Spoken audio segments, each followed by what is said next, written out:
Meus irmãos, quais foram aqueles irmãos nossos que marcaram a história? Se nós analisarmos bem, qual o religioso que não só apontou para Deus, como o encontrou e, sobretudo, o demonstrou no seu dia a dia? Qual filósofo, meus irmãos, se nós pensarmos bem, qual filósofo não só apresentou o seu pensamento como o viveu no cotidiano? E qual o cientista que não só pesquisou, conheceu alguns fenômenos da natureza e reconheceu a sua ignorância na compreensão de muitos outros? Meus irmãos, enquanto religiosos, enquanto filósofos e cientistas descobriram paulatinamente até hoje as leis, ou pelo menos parte das leis do universo, especularam o pensamento, subiram à cátedra para divulgar o fruto do seu trabalho, ensinaram em templos, somente Jesus Cristo, o nosso mestre maior. Somente ele viveu o Evangelho, sacrificando-se incondicionalmente. Jesus Cristo, certamente por isso, ele não só marcou a história, como dividiu a história. Jesus Cristo não somente ensinou a fraternidade, como nos amou incondicionalmente. Jesus Cristo não só nos recomendou a obediência e a resignação, como também ele se submeteu a um julgamento sumário, ilegal e injusto. O Mestre dos Mestres não só nos apontou o sacrifício, como pessoalmente se imolou por toda a humanidade. Meus irmãos, o Messias não só nos apresentou a necessidade do perdão. Jesus Cristo não só nos recomendou a necessidade de perdão no dia a dia, como ele, do alto de sua cruz, nos perdoou. Ele, no cume do seu sofrimento físico e moral, ele pediu a Deus que nos perdoasse. Na atualidade, meus irmãos, a atividade intelectual é a virtude que ainda predomina, mas, infelizmente, aqueles que se dizem doutos, prudentes, estudiosos, cientistas, aqueles que estão nas universidades, aqueles que são reconhecidos pelas organizações internacionais, ou seja, os prudentes, eles estão totalmente, ou melhor dizendo, eles nos apresentam como moralmente indiferentes. Servem-se do seu conhecimento para galgar status social, para satisfazer as suas paixões e as necessidades do dia a dia rasteiras. Não é de estranhar que muitos daqueles que representam a ciência se enclausuram nas universidades e não abrem a boca em defesa da saúde porque têm medo de perder a sua cadeira. Muitos não têm a coragem de vir a público por perder ou correr o risco de ser marginalizado na execução de um serviço público. Como é triste. a miséria do homem intelectual por conta da sua indiferença moral.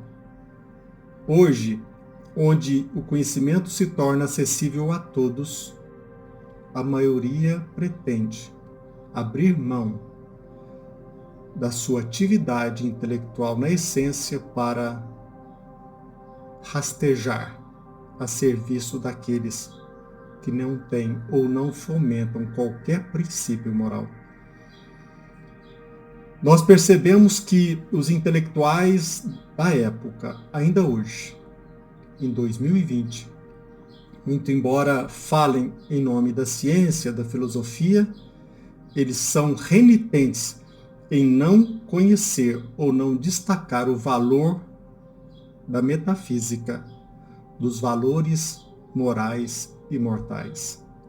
São alguns deles favoráveis a um Estado cada vez maior para que possam sugar neste ente público. Eles não conhecem, eles não somente não conhecem a fraternidade, porque são orgulhosos e pretensiosos. E, como tal, eles não conhecem ou não têm nenhum interesse em conhecer os reais valores da justiça social. E assim são vaidosos e pedantes. Meus irmãos, aqueles que se sacrificaram, como Sócrates, Jesus e alguns outros, poucos é verdade, aqueles que demonstraram o seu pensamento, a sua filosofia, aqueles que não só recomendaram a nossa fé em Deus, como a viveu no dia a dia, estes marcaram a história. Eu quero aproveitar esse ensejo para fazer um comentário. Com 56 anos de idade, ou quase com 56 anos de idade, eu já aprendi a não me vincular apaixonadamente ao homem. Muito mais um político. Nós devemos sempre desconfiar dos nossos irmãos que assumiram a aprovação, o encargo no exercício de uma atividade pública. Mas, até hoje, eu não percebi qualquer comentário equivalente ao que vou apresentar para vocês hoje. Guardadas as devidas proporções, meus irmãos. As pessoas não entendem o motivo pelo qual o nosso presidente da República ele tem aumentado o seu conceito perante o povo, acima de tudo durante esse momento difícil da pandemia. Muitos alegam que ele atingiu esse cume ou esta ascensão por continuar a obra, os projetos de seus antecessores. Outros defendem que é porque ele se utilizou da demagogia, comprando seu povo pela ajuda financeira conhecida pelo auxílio emergencial durante a pandemia, ou na época da pandemia. Não será, meus irmãos, aí vai o meu comentário, não será que talvez o nosso presidente da República, que em vez de ficar no seu palácio, ele saiu à rua arriscando a sua própria vida? Até hoje, pelo menos nos últimos séculos, nós não temos mais testemunhado os nossos representantes arriscarem a sua própria pele. Na época de Roma, dos gregos, aqueles que chegaram ao comando de uma civilização, geralmente eles iam na frente do comando, arriscando a sua própria vida. Não será que depois de muitos séculos nós nos deparamos com um presidente que vai à rua sem máscara, colocando a sua própria vida em risco? Será que as pessoas, aqueles que estão ali enjaulados, encarcerados em seus gabinetes, os jornalistas, aqueles que especulam, aqueles que fomentam a discórdia, será que eles não percebem que grande parte, se não a maioria esmagadora da população, não tem escolha? Se ele não sair de madrugada, ir à busca do seu próprio sustento, ele passa fome. Será que aqueles que são hipócritas, que criticam desavisadamente, não percebem que eles estão isolados na sua própria bestialidade? Que a maioria não tem escolha. Como muitos, não só na África, não só no Oriente Médio, quantos que estão hoje, neste momento, vivendo em verdadeira guerra e que, ao sinal de um ataque, escondem-se na sua própria casa e depois, baixando a poeira, eles têm que voltar a trabalhar, acostumando-se a uma verdadeira guerra, não só na sua vizinhança, mas envolvendo os seus próprios parentes e filhos. Quantos, se não saírem de casa, não terão dinheiro para comprar o leite para o recém-nascido? Quantos, se não saírem de casa, eles não obterão o auxílio emergencial para comprar o remédio do seu pai, da sua avó, em idade avançada? Meus irmãos, a maioria da população, a maioria esmagadora, não tem escolha. E penso eu que depois de muitos séculos, num país rico como o Brasil, o presidente da República, depois de ser alvejado por uma faca, que esteve à porta da morte, ele não se enclausurou e saiu à via pública, conversando, abraçando, dialogando com o pobre, com o povo.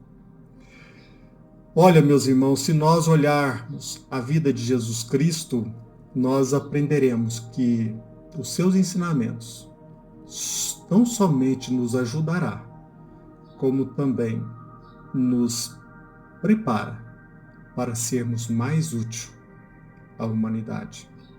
Jesus Cristo, na cruz, ele demonstrou não somente a sua convicção em Deus, mas manteve um encontro íntimo com o nosso Pai. Todavia, hoje, nós nos deparamos com religiosos que falam de Deus, mas não guardam qualquer intimidade com Ele. Nós nos deparamos hoje com cientistas que falam do conhecimento, mas eles sequer não percebem a mediocridade em que eles vivem. E nós percebemos que hoje, até mesmo aqueles filósofos que conviveram nos campos de concentração, depois de sair vivo, em vez de exaltar os valores imortais, a presença de um Criador, passaram a levantar a bandeira do ceticismo. Mas se você quer uma vida melhor, saiba, nós precisamos demonstrar que, acima de tudo, Deus é nosso Pai. Que Jesus Cristo nos abençoe e muita paz para todos. Que assim seja.